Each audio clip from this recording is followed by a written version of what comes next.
Everybody, as we go to the Tanya, we're holding on chapter 31, page 140, and this pamphlet, or if you have a book, page 140 in Tanya. We go to chapter 31. We are more than halfway through the first beginning of the Tanya. But who's in a rush, as they say? Okay, so the Alter Rebbe is talking about the concept of a lot of Tanya talks about meditation, about a Jew meditating and contemplating and using out his wisdom for the concept of godliness, because self-understood, everything starts from a person's mind, and everything is ultimately directed and changed and formed by the way a person thinks. That's the way God created a human being. That the mind rules the heart and directs the heart, because everything starts from the way you think of something. And really, the whole concept of learning Torah is that a person should start thinking differently. Doesn't make a difference whenever you start learning, whether you're a young person, an old person. As the Mishnah says, Pirkei Avos, that if you start to learn as an old person, it's like writing on a page that is already packed with stuff. When you start learning as a young person, it's easier because you're writing on an empty piece of paper. So therefore, the first thing is to buy a new piece of paper, or to erase whatever's done before, if that's possible, to be able to learn something new. And that's what we're trying to do as humans, to always try to connect the chachma to wisdom, to our own wisdom, which always tries to create something new. And not to go on the pretense or the way we've thought until now. Avdafka, the way we were thought until now is the correct way. And every day, it says in Chassidus and Kabbalah, it says every hour actually is a new energy in the world. So it needs a new kind of a thought. Every hour needs a new thought. Surely every day needs a new thought. Every month needs a new thought. Every year. We always need to change. We need to be able to start thinking things differently. And the more a person can start thinking differently, the more a person can ultimately do things differently, and maybe ultimately feel differently. But the way a person needs to do that, to be able to come to start thinking differently, he has to humble himself. Humility. Without humility, it's very hard to start thinking differently, because a person is stuck in the way he thinks, and the way his mind goes, and he is taught, he has established himself the way he thinks, or the way he wants people to think that he thinks, or whatever. A person needs to have humility. He needs to break what the Chassidus is called his klippa. He needs to break his covering. What? He needs to break that covering, and to think differently. Yeah. Okay, so that's it.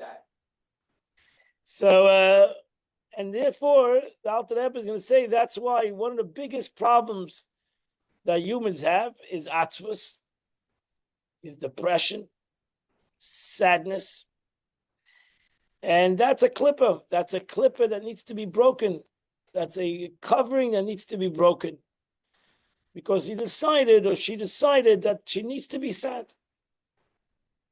And you can blame it on anything, you can blame it on everything, but that's not true. Because a person can be totally physically sick and be happy. If he wanted to be happy, anything in the world cannot stop him from being happy. That's it. Not inner problems, not outer problems. Unhappiness comes from the brain. And it's the biggest klippa, it's the biggest hindrance to godliness is unhappiness. And you can, and therefore, if a person is unhappy, there's nothing that you can tell him that will inspire him, because he decided that he has the right to be unhappy, and he or she, whatever, they have the right to be unhappy, and that's the biggest wall that separates a Jew, a human being, from God, because there are two opposites, as the Alter Rebbe is going to say. Unhappiness is the opposite of godliness. Yep.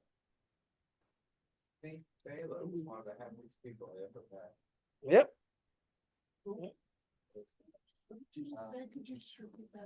We'll see. Let's leave the Alter Rebbe. Let's see the words of the Alter Rebbe. I don't have to say it. Let him say it himself. I'm holding on page 140, chapter 31. Everything, even if by prolonging the deep concentration on the above mentioned matters for an hour or two, in order to acquire a humble spirit and a contrite heart. The individual will lapse into profound dejection. He should not worry, for although sadness stems from the realm of Klippat Nega and not from the realm of holiness. Since in regard to holiness, it's written, strength and godness are in its place. And divine presence abides only in joy. As in the case also in the study of halacha and so on, except that if sadness comes, okay, so let's stop over there. So that's one thing that everybody's got to realize. Sadness is the opposite of holiness. And that's your free choice to be sad, to be depressed. It's everybody's free choice, but it's their doing. They are sad because of themselves. Even if somebody's doing something negative to you, you're still not to be sad. It's your own free choice to be sad. What? Because of your ego. It's because of my ego that says I'm sad because of somebody else. It's not true. Person is sad because of himself. And he's entitled. That's your free choice to be sad. So God's not going to take away yourself. So if you want to be sad, you want to be angry, it's all your entity. It's all your klippa, your personal ego that is creating this, that wants this, might enjoy it, and lives through it many ways, many times. Because it's ungodly. Godliness is happiness. Because godliness is trust. It's faith and trust. And when a person has faith and trust, then even in a time of pain and suffering, he's still happy. So he's sad for the negative. He's happy for he has trust in God. So there's no difference. You could have the concept of sadness for A and gladness for B. If sadness takes you over that you cannot even have joy in life, then you're basically self-serving. And again, that's your choice. But as the Alter Rebbe says, there are two kinds of sadness. There's sadness in Milad Shemaya. There's sadness in Milad Alma. There are sadness from things in this world. And there are sadness from spiritual matters. It means a person's sad that he's not connected to God. A person's sad he has no revelation. He's sad that Mashiach's not here. And then we have other sadness, people, troubles, all this. This is sadness of the world. And one comes from the good, and one comes from the bad. Sadness of the heaven is a good thing. We should have sadness that Mashiach is not here. We should have sadness that we're in exile. We should have sadness that we are in gullus. And there's a concept of sadness that our soul is not seeing revelation and we don't see godliness. This is a sad situation that as a human being, as a Jew, we don't see HaKadosh Baruch Hu. That's what Moshe Rabbeinu's plea. But he says, I want to see your face. I want to see. A Jewish soul is yearning for godliness. And it's sad that it doesn't have godliness. That's something to be sad. And that creates a yearning to more knowledge. That creates a yearning to learn more, to daven more, to connect more.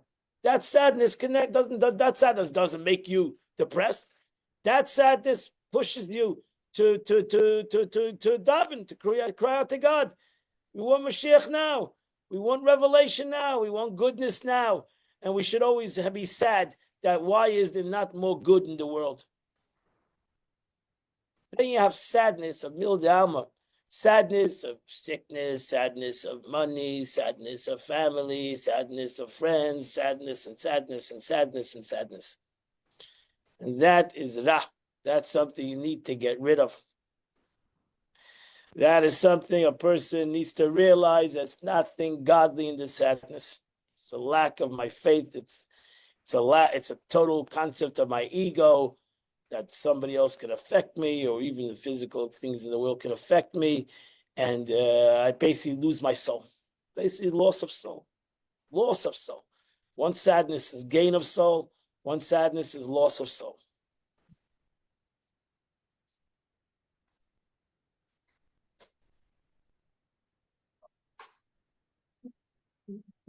I understand. But this is what we're learning. That's what we learn Chassidus. We learn Torah. What does the Torah say about it?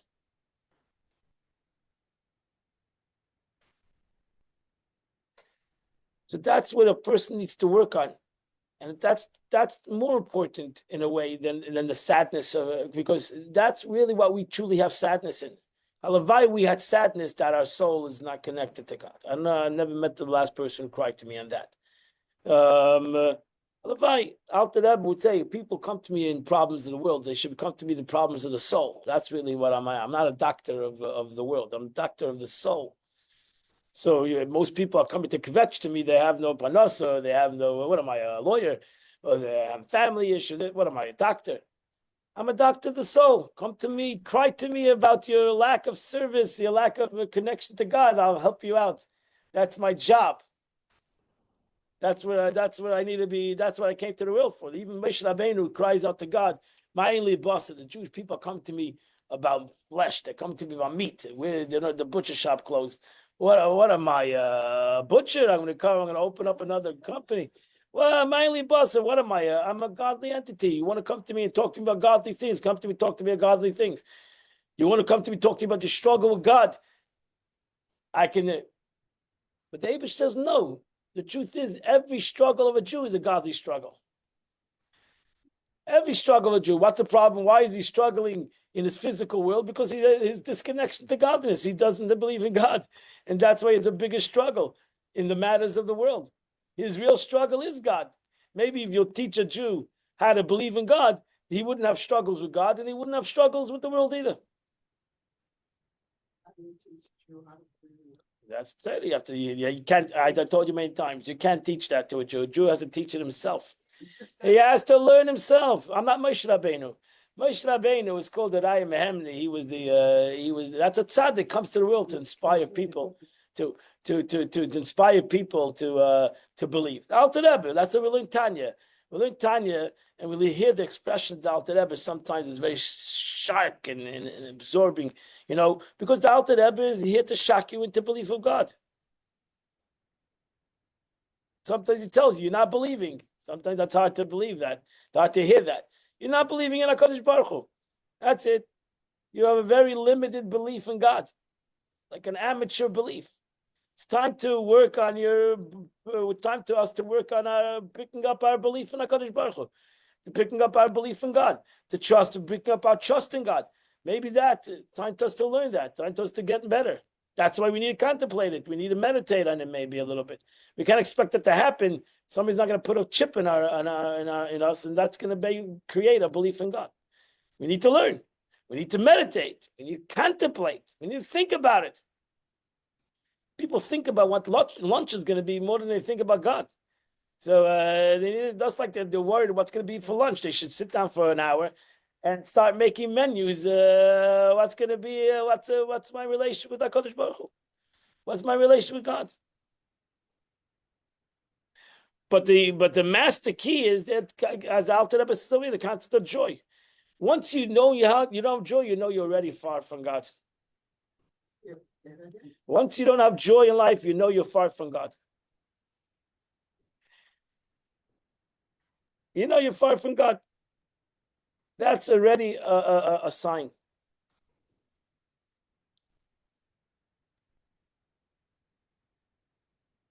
Then you have, as I said, you have the sadness, except sadness that comes from reflection about the celestial, spiritual things. It is derived from the realm of goodness that is in Noiga. Hence, the Arizal wrote that even worry about sins is only fitting during confession, but not during prayer or Torah study. That also is evil, because it's not in the right time. Which should be conducted with joy and derived from the side of holiness exclusively. That when you come to daven, when you come to learn, you should have no concept of sadness. Not even from true things, because you can't daven or learn in sadness. You can't pray and learn in sadness.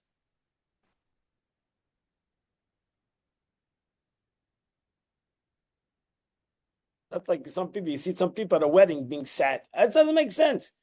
Why are you coming to a wedding if you're sad? A wedding is a happy place. You have to make the bride and groom happy. What do you mean that you're sad? Not a place for sadness. It's not a place, a shul, a basic knesset. It's not a place for sadness.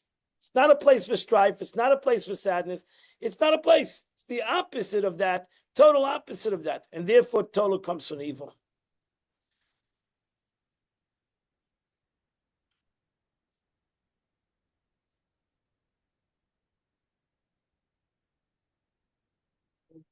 What? No. No what? It's like, it has a feeling to me like a little bit like blame the victim. It's like the human condition is things happen to us, people that are sick, people that are. We're not blaming the lost their victim. whole family. We're saying the truth to the victim. When somebody is sick and you go to a doctor and say, tells, when somebody is sick and the doctor tells you, my friend, you're sick. Yeah. That's not blaming the victim. Well, yeah, but My dear friend, you're sick. You need to take medication, fine. because if not, you're going to die. Is that blaming the victim? Are you going to say, my friend, you're sick because somebody made you sick? It's blaming You're the- sick because you're sick, and now you got to help yourself. but it's- And even though somebody else made you sick, and even though somebody else, you're sick, and you got to help yourself. You got to get better. That's it. Simple as that. There's no other solution. You got to get better. That's it. Get better. Take your life in your hands and get better. But you have to go on in life. You have to go on in life and get better. Nobody's gonna come and the legs are not gonna grow on you. It's not gonna happen. You got to take. Yeah, it's not. I'm not saying it's easy. You have to ultimately take it. It's like a human emotion. That's what I mean when I said blame the victim. Yeah, again, human emotion. That's why mind over emotion. And so who's in a rush? I'm not telling you it's happening today. Say it's not so. It is bad if it's gonna drag you for years and years in depression. You're wasting your time. It's bad.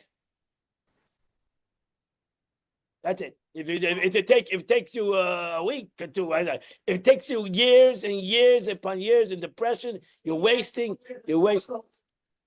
The next level of holiness. So get there. Let's go. Get there. Go. Let's get there. Let's get there. Let's go. Let's go. Right. Like you say, jump. Let's do it. Let's go there.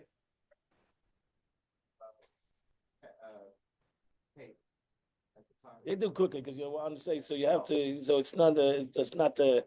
You'll say Rebbe Wolf after. Okay. So since then, there's a concept of realizing that you need to get someplace. That's already a concept of healing. You got to get there. Some person you have to, like when a person's in a hole, you can keep on digging or start getting a ladder. What are you gonna do? Keep on digging? That's gonna get you out of the hole by keep on digging the hole digger? No, it's time to get out. Time to get out. Now try to figure out a way to get out. I'm not saying this is an easy thing and nobody should have the challenge. Okay, therefore, I'm not saying the Alter Rebbe is saying, do you have any complaints, talk to him. So the Alter Rebbe is telling a person that he shouldn't fall into his own Yetzer Hara. That's the point. Shouldn't fall into your own evil inclination. Realize where it comes from. It's coming from your evil inclination. It's trying to drag you down. And he's going to continue on dragging you down. And nevertheless, the method of subduing your Sitra Achra is on a ladder's own ground. As our rabbi of blessed memory said, from the forest itself is taken the axe which fells the forest. Right? The Sitra Achra is the other side, your evil side. From the forest itself, I get the axe. Right? That's a good famous Gemara. The Gemara says the tree complains that the axe is cutting it down. So the axe says, "What do you mean? You are the I'm only an axe because you're the handle to me." That's until they came up with axes that don't have wood, because the handle of the axe is wood. They changed it now already. You have handles that are made out of synthetic stuff, but in general, handles of axe are made out of wood. So you're complaining when you give me, in essence, the access to the wood, to the forest. You're complaining. You gave me the wood. The axe, the Yetzer Hara, the metal is the Yetzer Hara. But the Yetzer Hara says to you, he says, you gave me. What do you mean? You're complaining to me? Don't give me the wood. You wouldn't have an axe. That's a simple thing. You gave me wood. You made the handle, and now you expect me, what do you expect me to do with it? Sure, I'm going to knock down, use the axe to knock down wood. I got to make more axes. So therefore, where does the solution come from? The solution comes from yourself. Don't give me wood, and you wouldn't have an axe.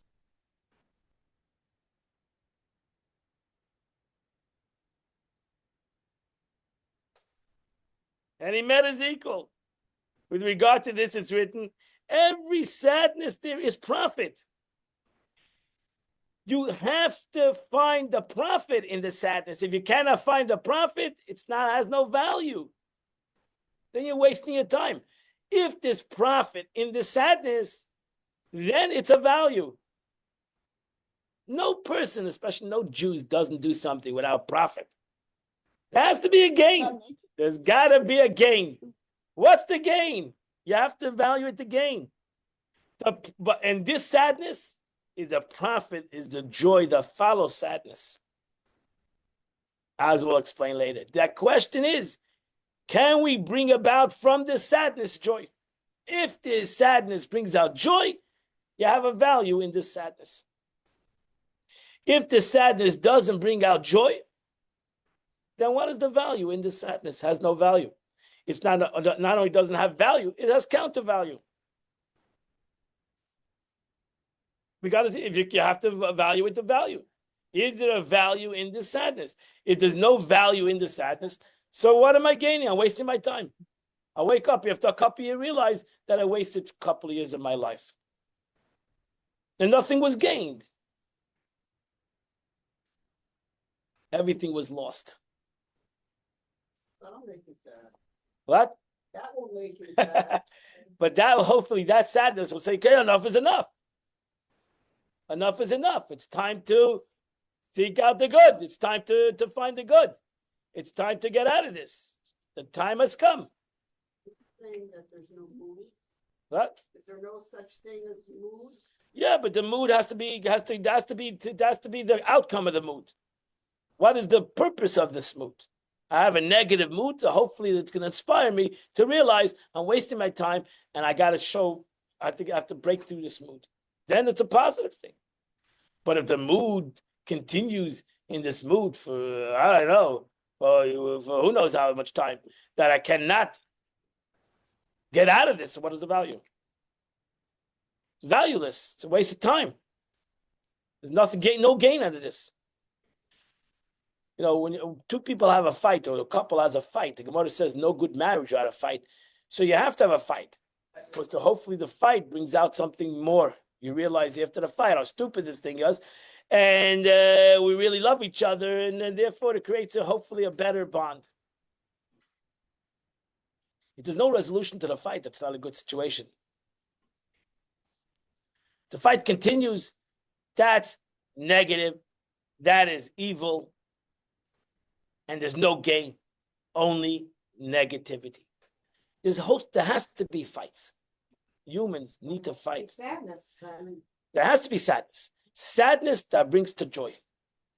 Sadness that brings to joy. Sadness when I'm sad that my soul is not connected to God. That's when David HaMelech says, my soul thirsts for you. Because I'm so far from him, it thirsts for you. Moshe Rabbeinu wanted to see God's face. He cried, he begged, etc. Moshe Rabbeinu wanted to go into Eretz Yisrael. He cried, he begged. Those are good sadness because it's supposed to bring to something good. Sadness that has no value, that continues, that does brings to more negative and more negative and more negative is evil. Simply evil. It comes from Sittadara. Comes from evil. You know what the problem is? I'll say what the problem is. I know you don't like the word evil. I know you like people, but that's why we never get out of it. That's why in one of the ways we never get out of it, because we cover it up. We say it's not evil. It's not so bad. Somebody else. We never want to confront the truth for some reason. And that's a sadness in itself.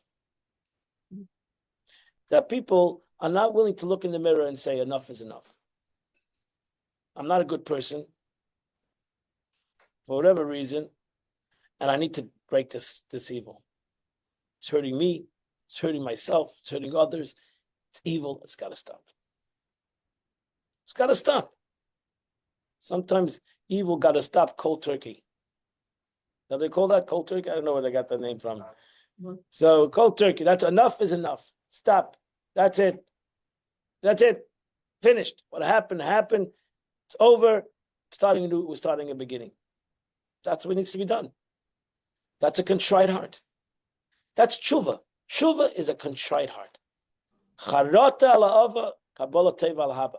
Tshuva is, I am sad for the past, finished, done, starting a new page. Finished, done. We need to change. That's what the Alter Rebbe continues. In truth, however, a contrite heart and the bitterness of the soul, because of its remoteness from the light of the divine continents, and being clothed in a sitra achra, in his body, are not called atzvus, ejection, in the sacred tongue. For atzvus implies that the heart is dull like a stone and devoid of vitality. But in the case of mirirus, bitterness, there's atzvus, depression, and there's sadness, bitterness. It's two different concepts. There's a lot of things to be bitter about in life. Life is sometimes bitter. We eat maror on Pesach to accentuate that. There are a lot of things that are bitter in this world. Right? Sickness, it's bitter. Unhealthiness, bitter. It's bitterness. There's bitterness in this world. No question about it. And so in the Chassidus over here, the Alter Rebbe says, bitterness pushes you to do something about it. When somebody is sick, Rachman al-Islam, God forbid, he goes to a doctor. He tries to get healthy.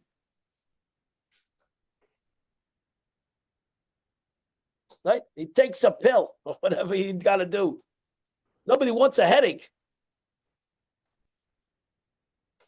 They go, they're bitter, they're in pain. They go fix it. You don't make a resolution. Oh, I'm in pain because that guy gave me a headache, so now I'll stay in pain because that guy gave me a headache. No, I go get an Advil, even though somebody else gave me a headache. I'm going to go get an Advil or Tylenol. I'm going to get out of this headache. Bitter. Person making me bitter. The truth, even haching mishachir ra. Somebody's making me bitter. Go away from them. Go away. Detach yourself. There's no concept. You have to be bitter. Okay. Depression is not bitterness, but depression becomes who you are. Okay. Becomes your psyche. It becomes your character in life. That's the concept of depression. Some people are clinically depressed. God forbid, we shouldn't know such kind of things. Yeah, there could be that concept. Bipolar is really not a concept of depression. It's a concept of aggressive kind of concept. Bipolar is more aggressive kind of. Atzvus. Atzvus when sadness takes you over. Bitterness does not take you over. You have an issue. You know that you're sick. You have a pain. Even if somebody else is your pain, you know what it is. You know, and you could deal with it. You can walk away from it. Bitterness, it's atzvus, what you carry around with you. There's nothing to do. You became you. It became me. This depression became me. Right? Bitter people, And same thing. again, I'm trying to. You want to say the same thing as that. I'm the Alter Rebbe wants to separate it. So again, because again, the Alter Rebbe look at the words. But in the case of mirirus and a broken heart, the contrary is surely true. There's a vitality in the heart, fermented agitation and bitterness.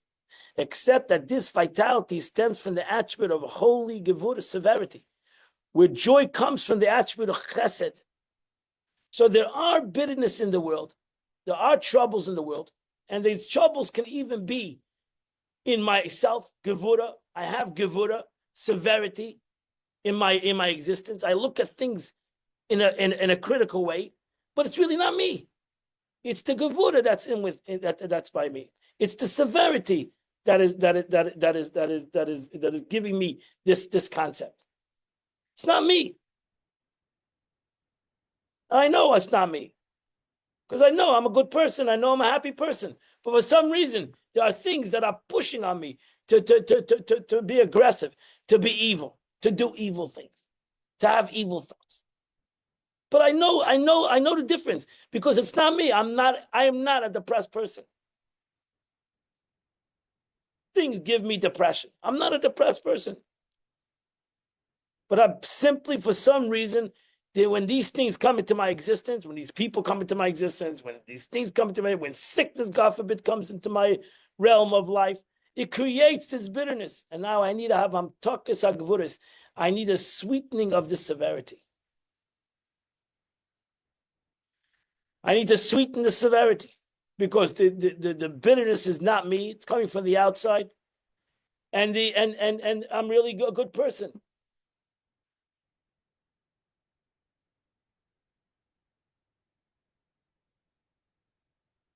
And therefore, ultimately, there could be the sweetening of severity.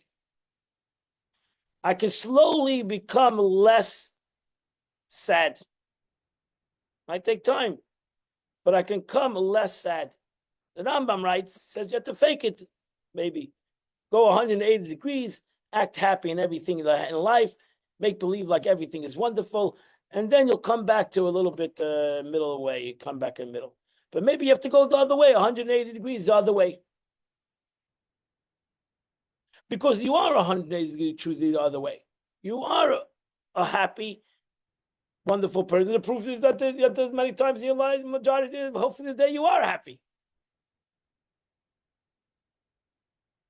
In between the Tylenols, you are happy.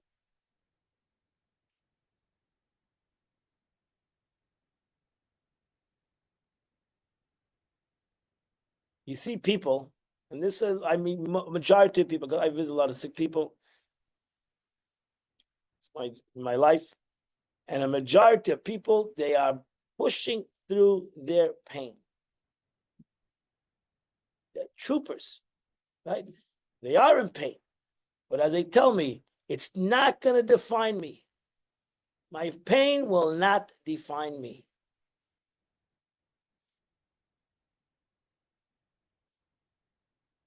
Right? So what is it when a person says that nobody should have pain, but when a person is in pain, he says, my pain's not, he understands that there's pain and there's me.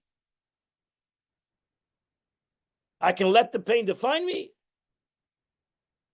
or I cannot let that pain define me. A depressed person is out of that realm already. He's defined himself. Rabbi, Yeah. that's what the difference between pain and suffering. Pain comes from Hakadosh Baruch Hu in the body, but suffering we impose, which is what you've been talking about for the last 45 minutes. Okay. Fine. I have no Beautiful. problem with that. That's you want to define it that way, that's fine. I heard that from Shir, from other Okay, rabbis. good. Yes. So he said that's the difference between pain and suffering. Alter Rebbe over here defines it between atzvus and merirus, bitterness and melancholy. A person becomes totally melancholy, becomes null, or Alter Rebbe says he becomes like a rock, becomes like a stone. Basically, nothing can penetrate him. He decided this is what I am, and that's it. And I'm an unhappy person, and it could be 100 reasons why God hates me. I met those people too. And then you meet the person who has bitter, he's in pain, and you know he's in pain. And they say that, but then they go, they're troopers. They continue, they push through the situation.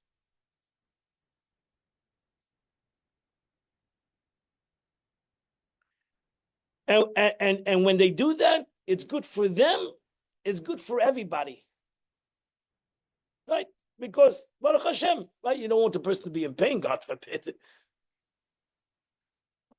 No, but it doesn't take away their pain. It doesn't take away their tzar. But it gives them, it doesn't take away their humanity either. It doesn't take away who they are as human beings. And that's an inspiration. When I meet those people, it's inspiration. Because I know when I'm in pain, it's don't be around me. But because it is an inspiration. Because that shows the realness of humanity. That shows the realness of what a human being is. I've learned to trust in HaKadosh Baruch Hu and my community, who has given me such love and support. Beautiful. Beautiful. He trusts the Eibishter, and he's happy with the community who showed him in his time of pain. Gave 100%. And that's the beauty of Yiddishkeit. Is the beauty of trust and the concept of a tzibur, the concept of the community. It's both the same. And that needs to be, and that doesn't take away pain. You're gonna have pain, and people have pain, and that's mirirus. That's the concept of mirirus. That's the concept of bitterness that we have in life. And it's nothing is halavai. And we pray. That's what we pray for people today. We should take away pain from the world. God should take away impurity from the world. That's our prayer. That's our hope. Because ultimately, that is not in our realm. You know, the Rebbe would always say when a doctor went by him, the Rebbe said it's time to do preventive medicine.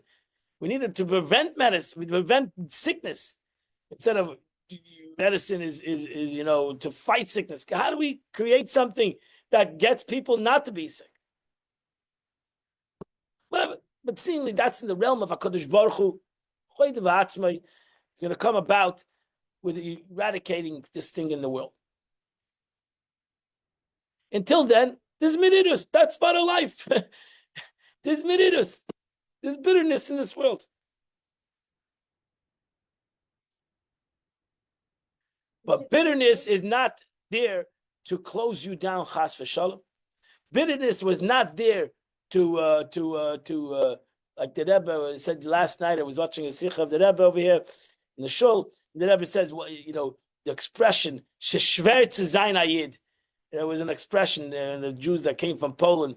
They used to say "sheshver zayin ayid." No, we got to change that thing. It got to change. It's a merit to be a Jew. The Eibishter God Pasha came to the Jewish people to give them a headache and to try to figure what? It's hard. Shver is hard.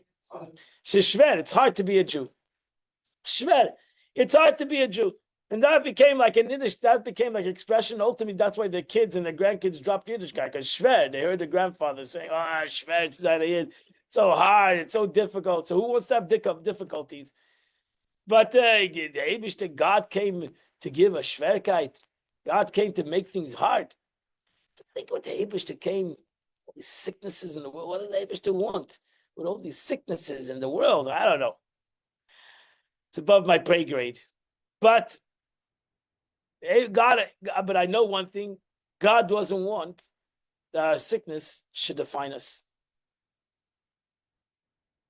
You know, I say every Shabbos the bracha for the cholim, for the sick. So in the actual wording of it says before the name, it says achayla, the sick person. So my father-in-law says, I don't think you should say the word chayla. You shouldn't say the word sick person. You're defining him as a sick person. Don't define him. Don't use the word chayla. So I stopped saying the word chayla. Say I'm sick, my head hurts, or my feet hurt, So, but it's not, I'm sick. so whatever. So he said that. He said, "Don't. What are you defining somebody? He has an ailment. So take away the word chayla. You know it's in the book." But so I said, "Okay, take away the word chayla." So I stopped saying the word chayla. So yeah, because we define ourselves. We give a definition. I'm sick. Okay, now you're sick. The Rebbe would never say a negative word, right? He didn't call it. He didn't call the cemetery a Beis HaKvaris. He called it Beis HaChaim. He didn't call the hospital. He called it a Beis HaRoifa, a place of healing, right?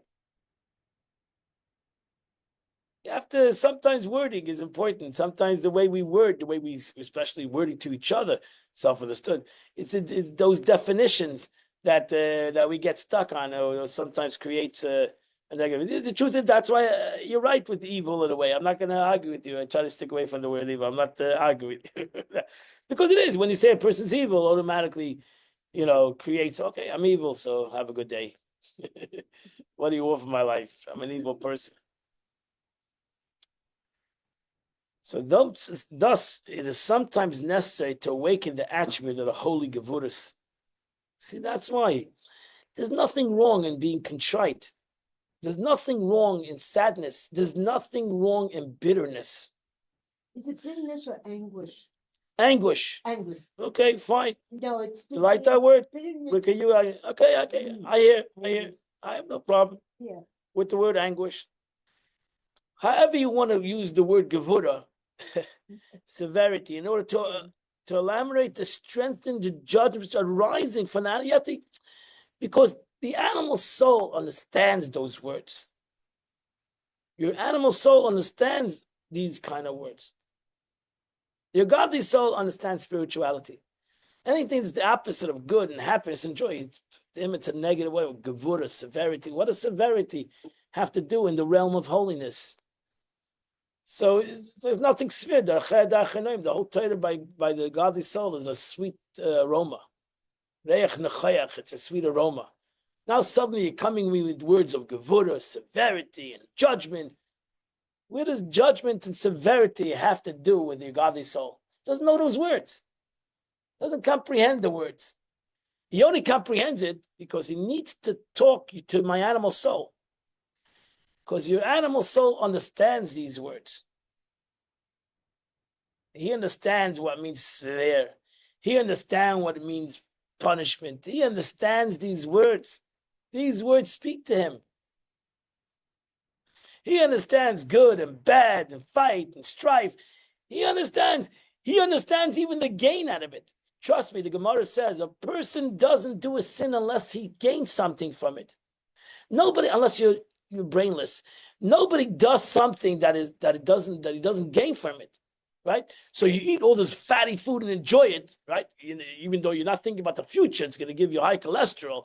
But right now, it's good. It's good. It's making you happy. You're not doing it because you're talking a good lashon hara. You're talking evil about somebody else because it's giving you joy. It's giving you some, like it's like to some people, a good lashon hara is like a good steak. It's like a good steak. It's the same thing. It might be even more juicy than a steak. Therefore, they go talk lashon hara with the steak. Now they have a double excitement. You don't do something if you don't gain something out of it. The question is, what's the gain? That's really the question you should ask yourself. What is the gain? Is it only a negative gain, or is there a positive gain in this? Is there some positive gain? You can have, even in lashon hara, a positive gain. There's a possibility. You try to save somebody, protect somebody. I don't know. There's a positive gain, right? I'm going to go. There's exception. Why? Because there's a positive gain. There's something positive that's going to come out of this conversation. You're going to protect somebody. You're going to save somebody, etc. So there's a positive gain. Or there's a negative gain, which is both a gain to a human being. That's a problem. When he feels that he's gaining for negativity, then there's a positive gain. People don't fight unless they feel they're gaining something. Somebody fights with somebody else because he has to be the power. That's his positive gain. I'm boss. Nobody's going to tell me what to do. Nobody's going to tell me what to say. And therefore, I'm boss. It's an evil boss. It comes from Gaiva. It comes from my ego. And that's listen, we're human beings. We have ego. And it comes from my ego. It's not coming from my spiritual side of me. It's coming from my nefesh habahamis. So I need to tell my nefesh, what are you gaining out of this? You're only hurting yourself. You're only hurting this relationship. You're not gaining something out of this conversation.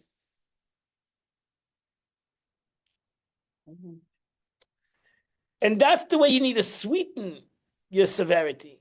You need to talk to your severity. You need to talk to yourself and say, what am I gaining out of this? Now, how can I sweeten this? For myself. How can I bring sweetness to this conversation for myself? Forget about for the other person to self-understood, for myself. Sometimes you have to walk away. Sometimes you need to walk away. Sometimes you can't walk away. Correct. Every situation is different.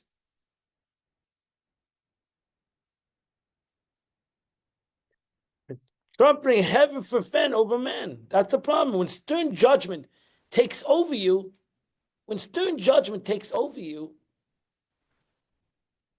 then it just simply means your nefesh habahamis is taking over you. Your animalistic soul is taking over you. Which I'm going to say now, your evil is taking over you. Heaven forfend. God forbid. Chas v'shalom. Right? No, that's I skipped it. You know when I skip a word, I can't say it. So I got to look at the Hebrew. Elliot, you know what it means? Heaven forfend. Chas v'shalom is that's what you don't say. Chas v'shalom. I don't know if that's the right translation of chas v'shalom. Yeah, I never heard that. Chas v'shalom. They always use these complicated words. You see, because most people think Chabad doesn't know English, but they know more English than most people know English. It's the old English. It's, this Tanya is written by, what is the meaning? Hurt, keep away from, prevent something evil, protect something by precautionary measures.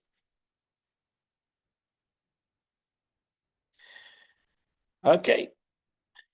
Over man, over the stem of judgment can sweeten only at their source. You cannot run away from judgment. You cannot run away from evil. You cannot run away from your animalistic soul, my friends. That's all called denial. You need to go to the source. You need to talk to your animal soul.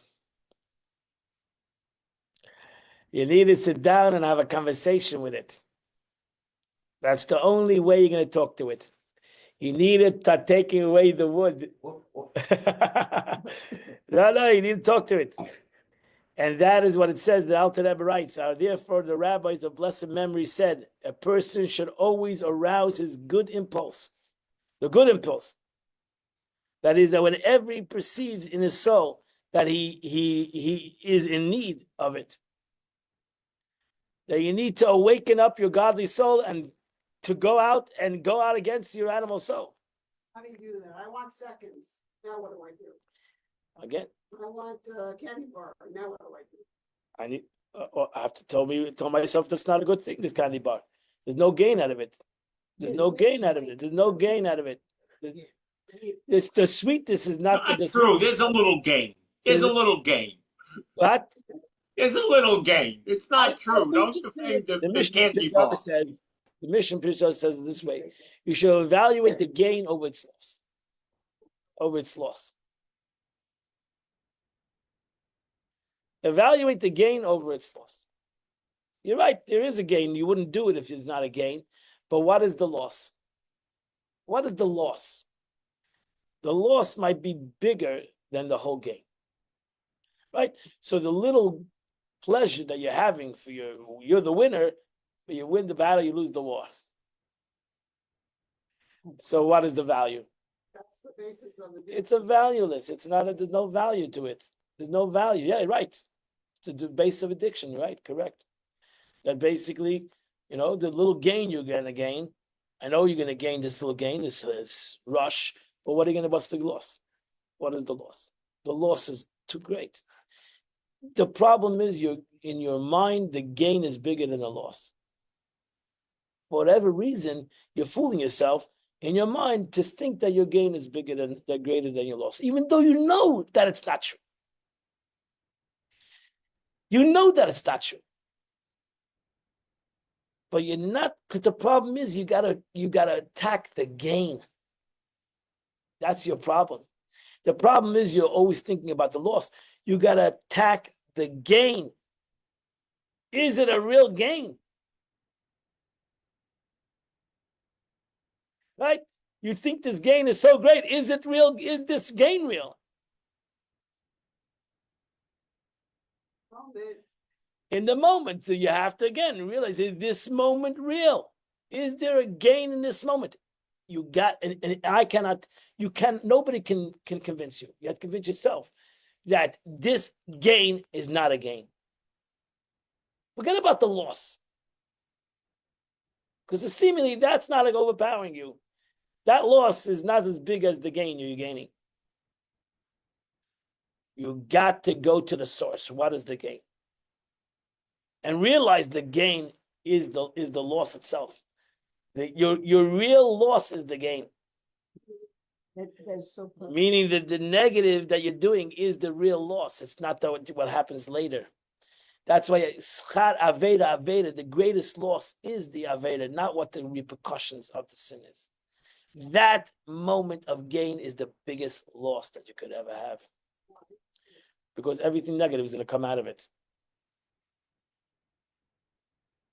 Because it's disconnection. Because it's not a gain. It's not a gain, really. My mind, what I think is a gain is not a gain.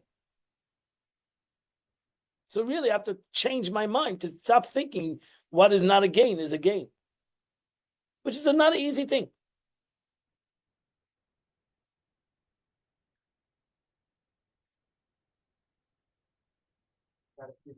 That's when a person says, like I said before, a person says that this negative is not going to define me.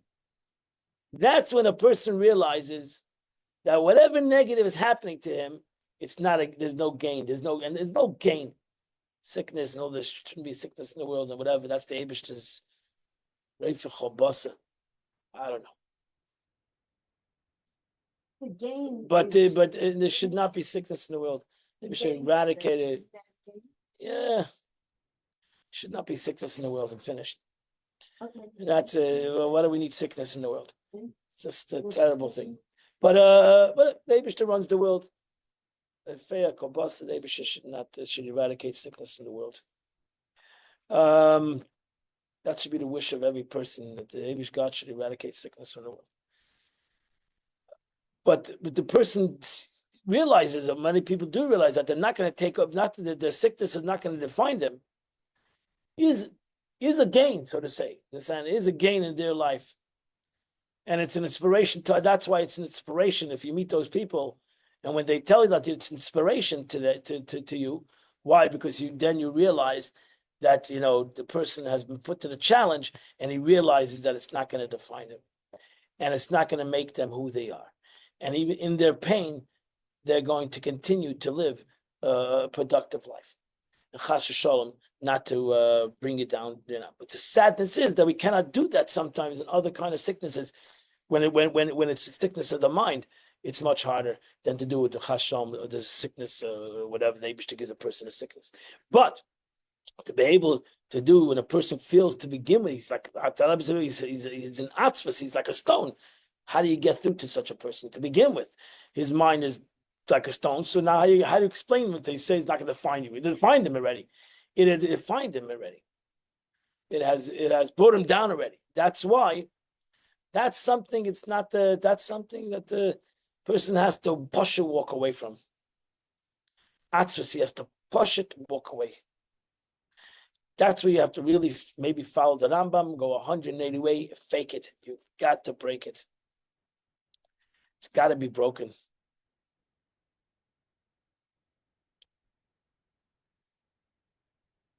Ay. Okay. Heavy stuff. It's heavy, but it makes sense. Heavy stuff. No question about it. This is and the Alter Rebbe is going to continue about it, because Alter Rebbe was very worried about unhappiness and sadness, not because that people should just be happy, because the Alter Rebbe felt that you really cannot function as a Jew if you're sad. You need to be happy. Even though Shem B'Simcha, a Jew needs to be happy. And for Yiddishkeit to penetrate you or me, we need to be happy. And if we're not going to be happy, it's not going to, Yiddishkeit, forget about the world. Judaism is not going to penetrate people if they're going to be unhappy. And that's why God wanted everybody to be happy. Do we used to have teachers to help us with these kind of things? Keep on learning. You're getting much better. You're getting much better. Keep on learning. Okay, everybody, have a wonderful, beautiful day. Have a wonderful week. And everybody, if you want to learn Tanya every day, come on Zoom every day at 8:00, and you learn some chassidus that will give you some happiness for the day. Connie, Have a wonderful, beautiful day. light not down. You see? No, I didn't. You see, never got back to